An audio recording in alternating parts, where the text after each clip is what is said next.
দুয়ারে কড়া নাড়ছে ঈদুল আজহা, যে যেভাবে পারছে ছুটছে নাড়ির টানে বাড়ির পানে।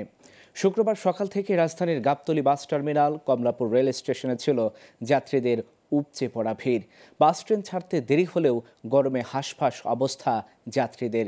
কেউ কেউ বাড়তি ভাড়া আদায়ের অভিযোগ করেছেন। আর কমলাপুর রেল স্টেশন থেকে টিকিট কালোবাজারির সময় বিপুল পরিমাণ ট্রেনের টিকিট সহ হাতে নাতে 12 জনকে গ্রেফতার করেছে র্যাব। বিস্তারিত জানাচ্ছেন আঞ্জাম খালেক। শুক্রবার সকাল থেকেই গাবতলী সহ রাজধানীর বিভিন্ন বাস টার্মিনালে ঘরমুখী মানুষের ভিড় ছিল চোখে পড়ার মতো। তবে বাসের টিকিট পেতে ভোগান্তির পাশাপাশি দাম বেশি নেওয়ার অভিযোগ ক্রেতাদের। কর্তৃপক্ষ বলছে নির্ধারিত দামেই টিকিট বিক্রি করছেন তারা। এখন তো বয়স হয়েছে, অনেকদিন ঢাকায় ঈদ করেছি, তো এখন এই বয়সে এসে গ্রাম ঈদ করতে ভালো লাগে। বাসের টিকিট নিতে তো অনেক ঝামেলা। একটা মনে করেন বাসের টিকিট একটা কনফার্ম করছে, ওইটা ক্যান্সেল করে আবার এখানে এসে টিকিট নেওয়া লাগছে। টিকিট পেতে সমস্যা হইতাছে, টিকিট পাইতাছি না। ঈদের সময় তো প্রতিবারই বেশি নেয়। মালিক সমিতি গাড়িগুলো তৎপর, সরকারি লোক থেকে শুরু করে খুব সুন্দর একটা মনোরম পরিবেশে গাড়িগুলো গেছে, কোনো সমস্যা এখন হয়নি কোনো কিছু। তাদের আগে ছুটি হয়েছে, তাদের আগে চলে গেছে, তাদের কালকে ছুটি হয়েছে, গতকালকে রাত্রে, আজকে সকাল 12টা পর্যন্ত বেড়ে গেছে। আবার আগামীকালকে যারা কিছু ছুটি বাকি ছিল, তারা আগামীকাল ছুটি হবে। কালকে দুপুরের পরে যে একটু হালকা চাপ হবে।